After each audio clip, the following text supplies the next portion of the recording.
Era uma vez 3 irmãos que estavam viajando por uma estrada deserta e tortuosa ao anoitecer.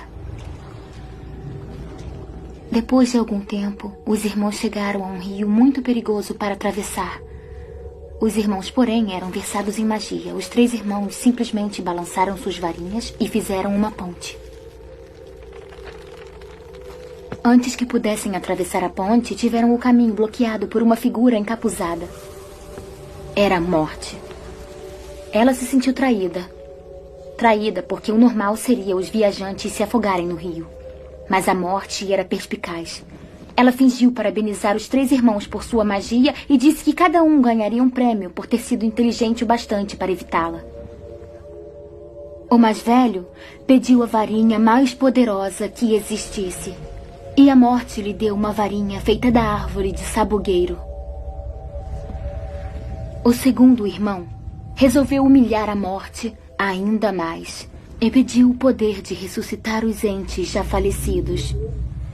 Então a Morte apanhou uma pedra da margem do rio e a entregou a ele. Finalmente, a Morte perguntou ao terceiro irmão. Um homem humilde. Ele pediu algo que lhe permitisse sair daquele lugar sem ser seguido pela Morte. E a Morte, de má vontade, lhe entregou sua própria capa da invisibilidade.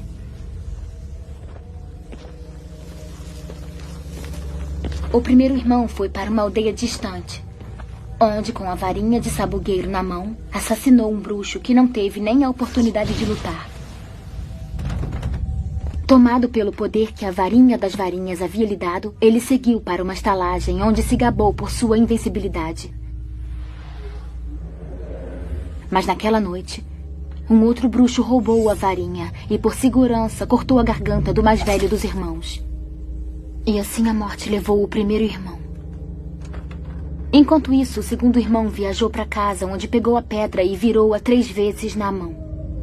Para sua alegria, a moça que um dia desejara desposar antes de sua morte precoce apareceu diante dele. Contudo, ela estava triste e fria. Não pertencia mais ao mundo dos mortais. Enlouquecido pelo desesperado desejo, o segundo irmão se matou para poder unir-se a ela. Assim, a Morte levou o segundo irmão. Já o terceiro irmão, a Morte o procurou por muitos anos, mas jamais conseguiu encontrá-lo. Somente quando atingiu uma idade avançada, foi que o irmão mais novo despiu a capa da invisibilidade e deu-a para seu filho. Ele acolheu a Morte como uma velha amiga e a acompanhou de bom grado. E como iguais, partiram dessa vida.